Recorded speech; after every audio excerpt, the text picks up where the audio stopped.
మొదటి దినమున ఆయన చేసిన పని ఇక్కడ తెలియజేస్తున్నాడు. దయచేసి మన చదివిన భాగవతం అండి 15. వీరు తమ సహోదరులు సమకూర్చి తమ ప్రతిష్ఠించుకొని యెహోవా మాటను బట్టి రాజు ఇచ్చిన ఆజ్ఞ చొప్పున యెహోవా మందిరం పవిత్రపరచుటకై యాజకులు యెహోవా మందిరం లోపలికి బాగా పోయి యెహోవా మందిరంలో తమ కనపడిన నిషిద్ధ వస్తువులన్నిటినీ యెహోవా మందిరం ఆవరణలో తీసుకొని రాగా లేవీయులు వాటిని గిద్దరు బాగులు పాడుకొచ్చారు. ఈయన వచ్చిన మొదటి రోజే మందిరపు తాళములు తెరిచాడు.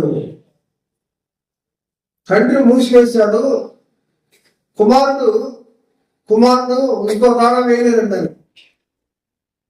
ఇంకో తాళం మా నాన్నకి ఒకటే, నేను ఒకటే అందరూ ఒకటే అని రెండవ తాళం వేయించి ఇంకా కట్టుదిట్టంగా పని చేయలేదు. నాన్న చేసిన పొరపాటు మీద దిద్దుతున్నాడు కుమారుడు. అంచేత తలుపు వాటిని తెరిపించాడు. లేవీని పిలిపించాడు. యాజకులు కూడా వచ్చారు. వాళ్ళు మందిరం లోపలికి వెళ్ళారు. మందిరం లోపల నిషిద్ధమైన వస్తువులు ఉన్నాయి. ఏది దేవునికి ఇష్టమైన కార్యాలు కావో ఆ కార్యాలు అక్కడ కనబడుతున్నాయి.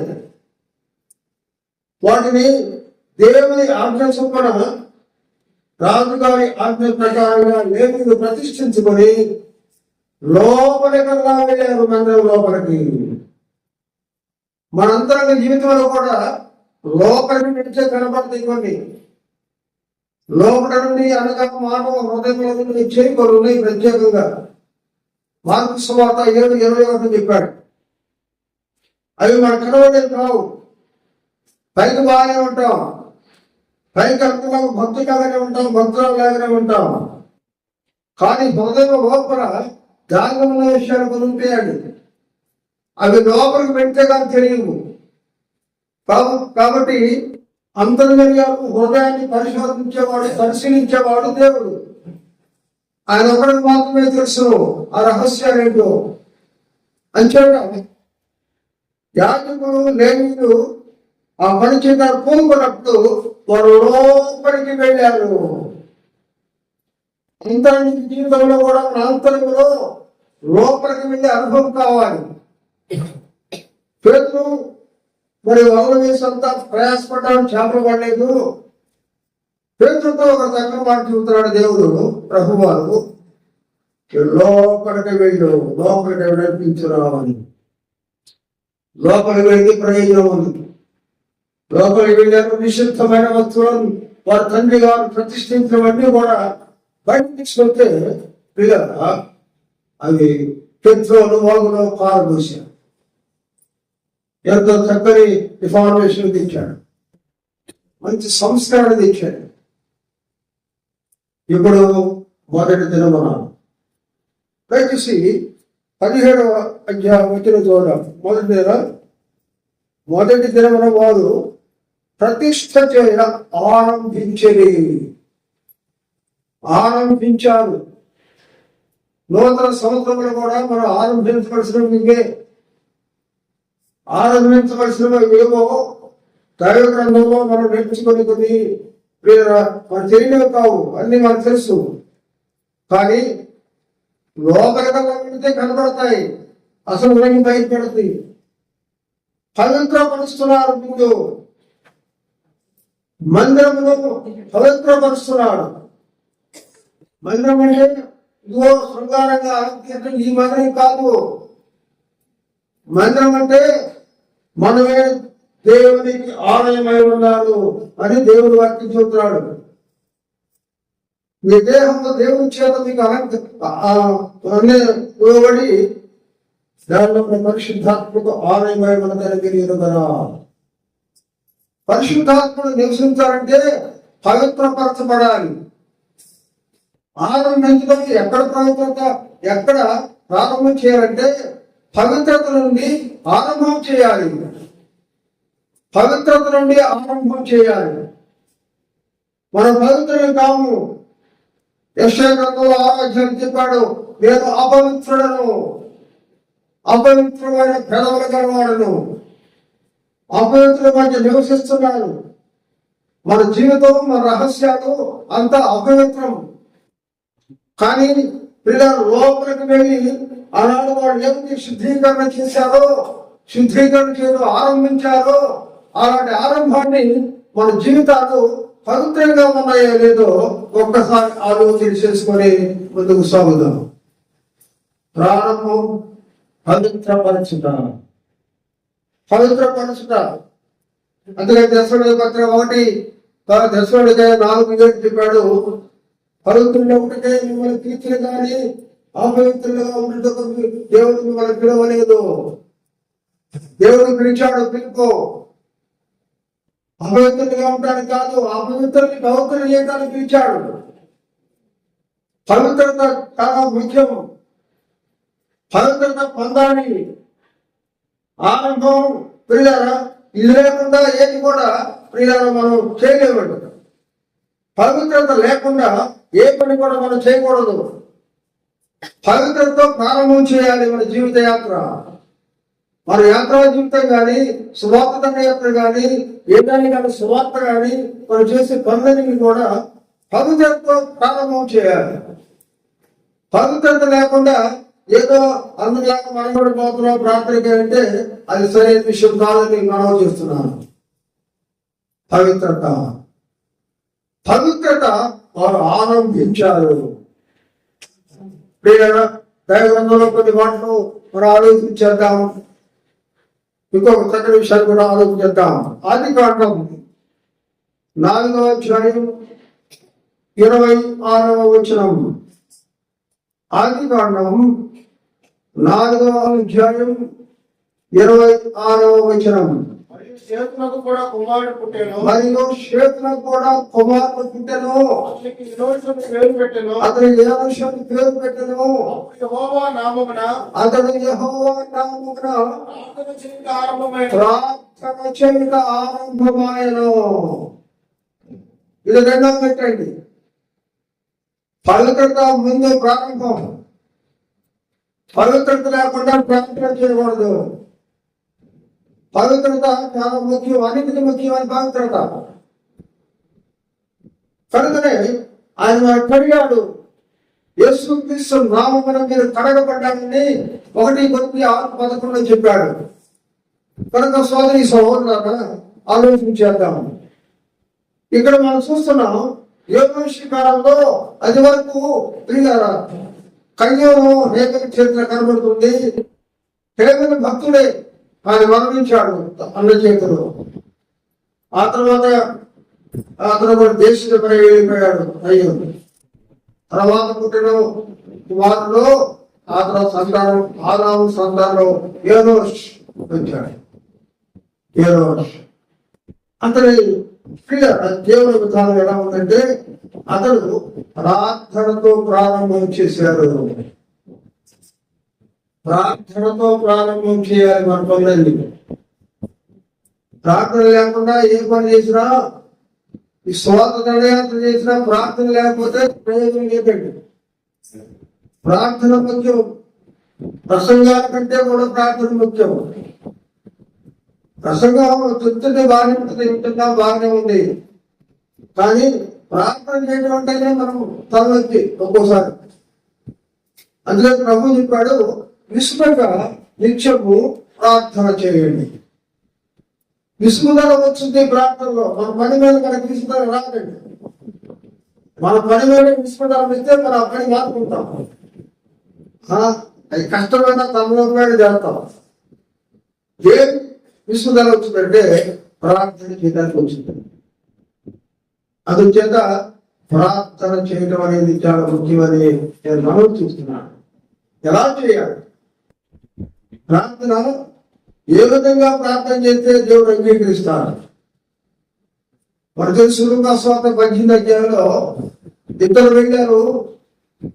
ఒకతను లోపల కల్లా వెళ్ళిపోయాడు. అతను పరిసయుడు దగ్గర నుంచి రాయబడింది. నిష్ఠగా ఉండేవాళ్ళు.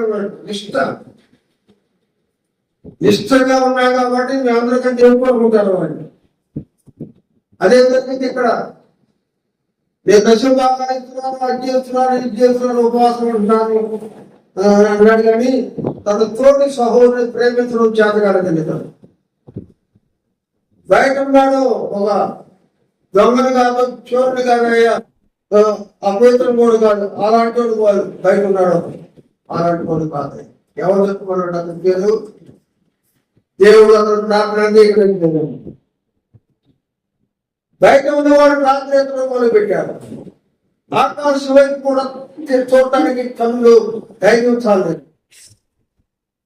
దొంగలు బాధుకుని ప్రార్థన చేస్తున్నాడు, అయ్యా పాపినైనా నన్ను కరుణించయ్యా. ఒక్క మాట చిన్న మాట ప్రార్థన చేశాడు. అంగీకరించే ప్రార్థనదే. పవిత్రతో మనం ప్రార్థన చేస్తే ప్రభు తప్పనిసరిగా అంగీకరిస్తాడండి. ప్రార్థనా జీవితంలో పవిత్రత చాలా గొప్ప. మరి మనకు ధర్మస్థానం చేరుకునే విధంగా మనం కాపాడేది పవిత్రత. కాబట్టి ఏ విధంగా చేయాలి ప్రార్థన? నాకు తెలుసు, 1:11 చెప్పింది అన్న తన హృదయాన్ని కృమ్మరించి ప్రార్థన చేస్తా ఉంది. హృదయాన్ని కృమ్మరించి ప్రార్థన చేయటం పై ప్రాంతం కర్మ మీద ప్రార్థన కాదు, హృదయంలో నుండి రావాలి ప్రార్థన. అందుకని రోమపత్రిక 8 చెప్పాడు, ఉచ్చరపై శక్తులు గాని మూర్ఖులతో ఆత్మ కానీ మన పక్షంలో ఉండి విజ్ఞాపన చేస్తూ ఉన్నాడు. విజ్ఞాపన విధానం, ప్రార్థనా విధానం ఆత్మ ద్వారా ప్రేరేపిత చేయాలి.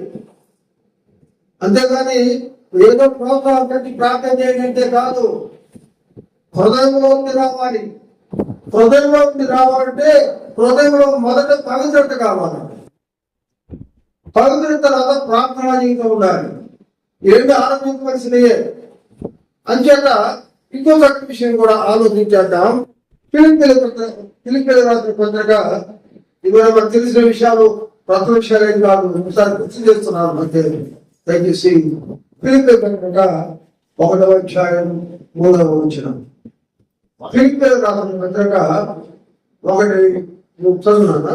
మొదటి దినము నుండి ఇది వరకు సువార్త విషయంలో మీరు నాతో పాలివారని తెలియజేస్తున్నా. మీలో ఈ సువార్త అనే సత్క్రియ ఆరంభించుట ప్రారంభం చేశారు వారు. ప్రియులారా, ఇందాక మనం చదివాం 29వ అధ్యాయంలో వారు పవిత్ర పడుతుంటే ఆరంభం చేశారు. ఆదికాండం 4వ అధ్యాయం చూసాం, వారు ప్రార్థన చేయడానికి ఆరంభం చేశారు. మూడోది ఇక్కడ చూస్తున్నాం, సువార్త ప్రారంభం చేశారు. దశ మీలో ఈ సత్క్రియ, ఏ సత్క్రియ? ధన ధర్మానికి గురించి కాదు ఇది. సువార్త చెప్పడం, సువార్త చెప్పాల్సిన బాధ్యతతో వారు బయలుదేరి సువార్త చెబుతున్నారు. సంఘము బ్రతిగా ఉన్నది అంటే సువార్త చెప్పాలి. సంఘం పిల్లలు దేవుడు మనం ఏర్పాటు చేసుకుని, ఎందుకంటే సువార్త బోధించాలి. ఆయన పునాది శక్తులను ప్రజలకు చెడు నిమిత్తం మీరు ఏర్పరచబడిన వంశమును రాజులని యాజక సమూహం అని దేవుడు తన వాక్యంలో సెలవిస్తున్నారు. 2:9 మొదలు. అంచేత సువార్త వారు ప్రారంభం చేశారు. సువార్త ప్రారంభం చేశాడు. మా ఆవిడలు గడవాడు. మా సంఘం అంటే ఏ సంఘం ఊరుకోలేదు. ఆవిడలు సముదాయించుకోండి. ఉద్యోగులు ఇద్దరు చెప్పండి. సోదరి సహోదర ఆవిడలు చేద్దాం. సువార్త గురించి ప్రభువే తన గ్రంథంలో రాశాడు. ఒకటి మాట చదువుదాం. 1 కొరింథీ పత్రిక 9వ అధ్యాయం 16వ వచనం. 16 నేను సువార్తను ప్రకటిస్తున్నాను, నేను సువార్తను ప్రకటించుచున్నాను, నాకు అతిశయకారణము లేదు, నాకు అతిశయము లేదు. సువార్తను ప్రకటించవలసిన భారం ప్రకటించవలసిన భారము నా మీద మోపబడి ఉన్నది. నా మీద, పౌరు మీదే కాదు, ప్రతి విశ్వాసం మీద ఒక సువార్త భారం మన మీద పెట్టాడు.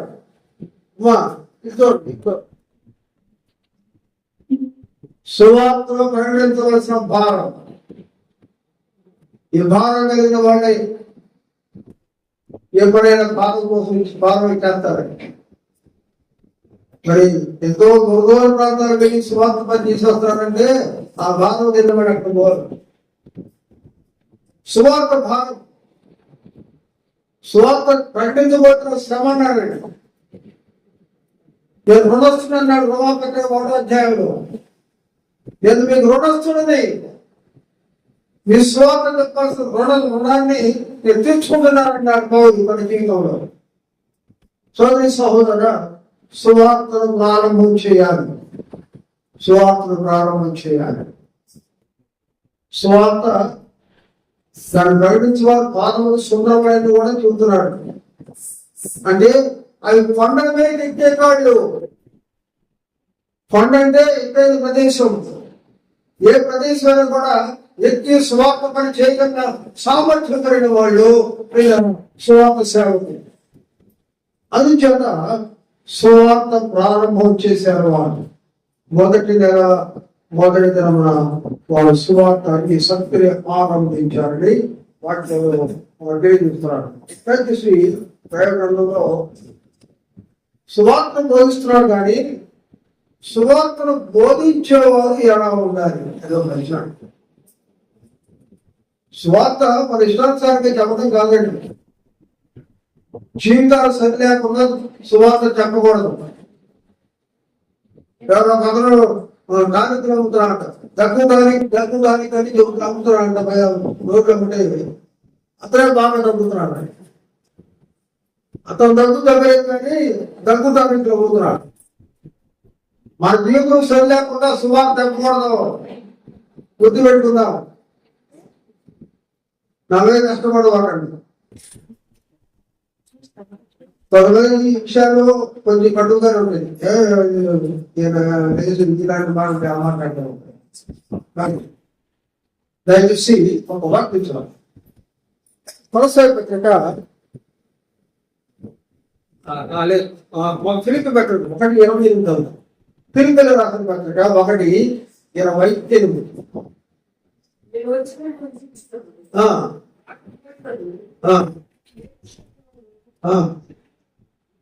ఎదురించుకోవాలి. ఒక్క భావంతో స్వార్థ విశ్వాసం పోరాడుచు వారిని నిలుచుకున్నారని నేను మిమ్మల్ని గురించి వినలాగునా మీరు క్రీస్తు సువార్తకు తగినట్లుగా ప్రవర్తించండి. అదే ముఖ్యం. సువార్త ప్రకటించడం మంచిది, బాధ్యతే. సువార్త ప్రకటిస్తున్నాం మంచిదే, కానీ ఆ స్థాయిలో ఉంది హాని. కానీ సువార్తకు తగినట్లుగా ప్రవర్తిస్తున్నావా? ఇక్కడ దేవుడు వాడేవాడు. సువార్త అంత సుందరమైన పాదాలని చెప్పిన వాడు సువార్త చెప్పడానికి బాధ్యత ఉందని పౌరుడు విన్నాడు. బాధనే ఈ భావన కలిగిన వాళ్ళు సువార్తను ఏ విధంగా బోధించారంటే తగినట్లుగా ప్రవర్తించండి. ప్రవర్తన దయచేసి ఈ మాట్లాడి మన మనసులో ఉంచుకొని ముందుకు సాగడం. 1-3 విషయాలు ముగిస్తాను. దైవగ్రంథంలో 2వ దినవృత్తాంతముల గ్రంథం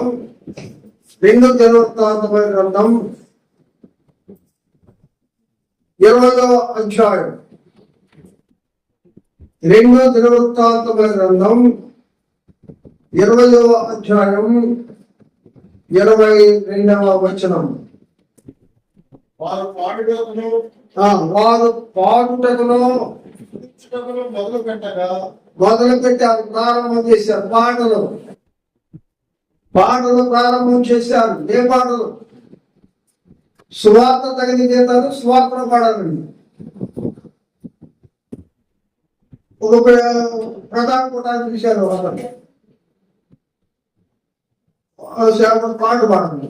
ఆ సంగతిలో పాటించున్నాడు. విసరి వెళ్ళి బలరాని గాయం వంటి వాడు నువ్వు అని అంటే పెళ్లి కూతురు పెళ్లి కొడుకు అంటున్నారు. ఏంటి చోహవాడు ప్రార్థన కూడా పెట్టుకుంటే విసరి వెళ్ళి బలరాని గాయం వంటి వాడు అంటున్నాడు. అలాంటి పాటలు కాదు, సమయోచితంగా పాడాలి.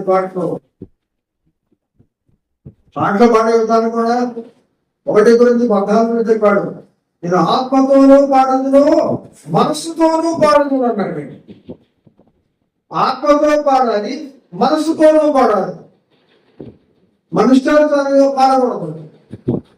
వాళ్ళు పాటలు ప్రారంభం చేశారు. అందుకనే మనం 42వ కీర్తనలో చూస్తున్నాం. దేవుడు దావీదును పైకి లేవనెత్తాడు, బండ మీద దిగిపాడు, పాదాలు స్థిరపరచబడిన తర్వాత దేవుడు ఆయన నాలో కొత్త గీతం, నా నోట కొత్త గీతం. ప్రభువుకి ఇష్టకరమైన పాటలు పాడాలి. ఎన్నో మంచి మంచి కీర్తనలు ఉన్నాయి మన పుస్తకంలో, కానీ అవన్నీ పక్కన పెడుతున్నారు. ఏది కొత్తగా ఉంది అదే పాడుతున్నారు. అంటే పాడవదని కాదు నా అభిప్రాయం. మంచి పాటలు, మంచిగా హెచ్చరించే పాటలు, బోధించే పాటలు ఉన్నాయి. సిలువ మాటలు చెప్పకముందు ఆ పాట పాడుతుంటే ఆ సిలువను వర్ణించే పాటలు కూడా ఉన్నాయి. ఆ పాటలు పాడాలి. ఆ పాట పాడకుండా ఏదో మనకి వచ్చిందని మన ఇష్టానుసార పాటలు పాడకూడదు. పాటలు పాడే విధానం చాలా జాగ్రత్తగా ఉండాలి. సువార్తకు బయటకు వెళ్ళామంటే బయట సువార్తకు అనుకూలమైన పాటలే పాడాలి. కొత్తగానే అవసరం లేదు. కనుక వారు పాటలు పాడడం ప్రారంభం చేశారు. ఏ స్వదేశంలో అందుకని దావీదు దగ్గర పాటకుల సంఖ్య 288 మంది ఉంటారండి. 288 మంది వారు పాటలు పాడేవాడు నియమించాడు దావీదు. వారిలో ఆసాపు, హేమాను, యెజూతోను 3 ముఖ్యులు. వీళ్ళు తాళాలు వేస్తూ చక్కగా పాడగలరు. పాటలు ఎలా పాడాలంటే దైవగ్రంథంలో చెబుతున్నాడు, ఏకస్వరంతో పాడాలి. 5:13 5:11 చెప్పాడు, వారు ఏకస్వరముతో పాడారు. పాటలు మన ఇష్టానుసారంగా పాడకూడదండి. స్వరం ఎత్తుకున్నారంటే ఆ స్వరాన్ని అనుసరించి ఒకడు నేను ముందుంటారంటే కాదు, ఒక రకంగా నేను వెనక మాట్లాడాలని కాదు. ఎక్కడ ఏ విధంగా నడిపిస్తున్నాడో ఆ నడిపికి ఉదాహరణగా పాటలు పాడాలి. అంతేగాని వాళ్ళ ఇష్టం ఏమీ లేదండి. పాటలు పాడటం ప్రారంభం చేశారు. దయచేసి ఇంకో చక్కటి శిక్షి పెట్టుకుంటారా. 26 మంచి విషయాలు వస్తాయి. 29వ అధ్యాయం 27వ వచనం, 29, 27 2వ దినవృత్తాంతమైన గ్రంథం. ముందు దహన బలి అంటే ఆరాధన ఆజ్ఞాపించారు. దహన బలి అక్కడ ఆరంభం అవుతున్నప్పుడే అదిగో దహన బలి అక్కడ ఆరాధన ప్రారంభం చేశారు. ఆరాధన ఇది సోదరి సోదరు అన్ని ఆరంభమే. నూతన సంవత్సరంలో ఆరంభమైన మాట మీద ధ్యానం చేస్తున్నాం. అంటే ఏం కాదు, వారు ప్రియులారా ఆరాధన చేయడానికి వారు ఆరంభం చేశారు. మన జీవితాల్లో కూడా ఆరాధనకు ఆగిపోయిన వారు కానీ, ఆరాధన నిర్లక్ష్య స్వభావం చూపించేవారు కానీ ఇవన్నీ గుర్తుకోవాల్సిన విషయాలు ఇవే. ఆరాధన ఎప్పుడు రావాలి? పాటలు పాడకముందే రావాలి ఆరాధనకు. మనం ఎప్పుడు వస్తామంటే ఎన్ని పాటలు పాడి చూసి అంత పిల్లలు బాగుంటామని. అలాంటివి కూడా నేను అనుభవించి మా అమ్మ పంపేది నన్ను. ఇది పండుగ ఇది పండుగ అని పని కొట్టకు అన్నాడు. ఆ పని చేసుకుంటాం నమ్ముకుంది అమ్మాయి ముందు నమ్ముకోండి. నేను ఎందుకు చూసినాయంటే ఆరాధన అటువంటి మారండి. ఆరాధనకి ఎప్పుడు రావాలంటే పాటలు ప్రారంభించేటప్పుడు ముందే రావాలి. పాటలు కూడా ఆరాధన ఒక భాగం అండి. పాటలు ఆరాధన ఒక భాగం. నువ్వు ఆరాధన చేసేటప్పుడు పాటలు పాడు, తర్వాత స్తోత్రం చెల్లించు, నీ నెమ్మది ఎంత నెమ్మది ఉంటుందో చెప్పడానికి అలాంటిది ఆరాధన. ఆరాధన చేయడానికి ఆరంభించారు ఆరాధన. సోదరి సోదర దైవారాధన ఎలా చేయాలి మనకు తెలిసి రామగారు చెప్పాడు. దేవుడు ఆత్మ కనుక ఆయన ఆరాధించే వాడు ఆత్మతోనూ సత్యంతోనూ ఆరాధించారు. ఫిలిప్పీ పత్రిక 3:3 చెప్పాడు, ఆత్మ వలన ఆరాధన చేయడం అన్నారు. ఆత్మతో ఆరాధన శరీరంతో కాదండి, ఆత్మతో ఆరాధన చేయాలి. ఇవన్నీ మనము ఆరంభించవలసిన విషయాలను మనవి చేస్తున్నాను. ఇంకొక మాట చెప్పి ముగిస్తాను. 2వ దినవృత్తాంతం 31:21 తమ దేవుని ఆశ్రయించుటకై దేవుని మందిర సేవ విషయమనేమి, ధర్మశాస్త్ర విషయమనేమి, ధర్మంతట కృషిలోను తాను ఆరంభించిన ప్రతి పని చేయడానికి ప్రారంభం చేశారు. పని చేయడానికి ఇది ప్రారంభం. పని చేయటం ప్రారంభం. సోదరి సహోదర, పని దేవుని మందిరం పని ఉంటుందండి. పరిచర్యలో పని ఉంటుంది, సేవలో పని ఉంది. అందుకని ప్రభావంతో పరిణామాలు బోధించే పని, హెచ్చరించే పని, లేక ఇంకో పని, ఏ పని అయితే నువ్వు కలిగి ఉన్నావో ఆ పని మనం కలిగి ఉన్నావు అని చెప్పాడు. ప్రతి వారు చేయాలి పనులు. వాళ్ళే చూసుకుంటారని చెప్పకూడదు. మనం బాధ్యత ఏంటంటే మనము పని కలిగి ఉన్నాము. పని దేవుని మందిరంలో పని ఉన్నది, పని లేని వాడు ఎవరు లేరండి. పని కలిగి ఉన్నామని దేవుడు తన వాక్యంలో మనం స్పష్టంగా తెలియజేస్తుండగా ఆ పనిని మనం కలిగి ఉన్నాం కాబట్టి ఆ పని చేసేవారమై ఉన్నాము. ఒకవేళ ఇల్లు తుడిచే పని, మందిరం తుడిచే పని, సాపడేసే పని, తలుపులు తెరచే పని, ఇదో పని. దయగరంలో దినవృత్తాంతం చదవండి, తలుపులు తెరచే పని అన్నాడు. దాన్ని సంగీత సేవ అన్నాడు. ఇవన్నీ కూడా పనులు, దేవుని మందిరంలో చేసే పనులు. అన్ని ఒక్కరే చేయలేదు. మన పని మనం గుర్తించి ఆ పని చేయాలి అని ఆశ కలిగిన వారు పని చేయడం ప్రారంభం చేయాలి. చివరగా ఒక చక్కని వాడికి ముగిస్తాను. 2వ దినవృత్తాంతముల గ్రంథం 31:7 ఆ తర్వాత 10వ దాకా 10వ చదువుతాను. 3వ మాసములో ఆరంభించారు. కుప్పలు వేశారు. మందిరం కానుకలు వేయడం ప్రారంభం చేశారు. మందిరానికి కానుకలు పని జరగాలంటే ఏం చేయాలి చెప్పండి? మందిరంలో కానుకలు లేకుండా చేస్తారు. ఇంటి పనులు ఎవరో ఇస్తే చేస్తారు, మనం కాదు. ఎవరో ఇవ్వరు, మనమే ఇవ్వాలి. ప్రభు వారు బోధేస్తుంటే 3 రోజులు వారు ఆహారం కూడా మానేసి అక్కడే ఉన్నారు. ఎంతమంది అంతా ఉందని వాళ్ళు ఎస్టిమేట్ వేస్తారు శిష్యులు. ప్రభు ఒక దగ్గర పడితే మీ దగ్గర ఏమున్నది, ముందు మీ సంగతి చెప్పండి, తర్వాత ఆ సంగతి తర్వాత చూసుకుంటారు. ముందు మన సంగతి చెప్పకుండా ఏదో ఆలోచన చేస్తే కుదరదండి. పని ప్రారంభం చేయాలన్నా, ఏ పని చేయాలన్నా మనము కప్పలుగా పడేయాలని దేవుడు వాక్యం చూస్తున్నాడు. అలాంటి విషయాలను జాగ్రత్తగా ఉందాము, ఆనందిద్దాము. ప్రభుత్వ సంగతి దేవుడు తన వాక్యం మనకు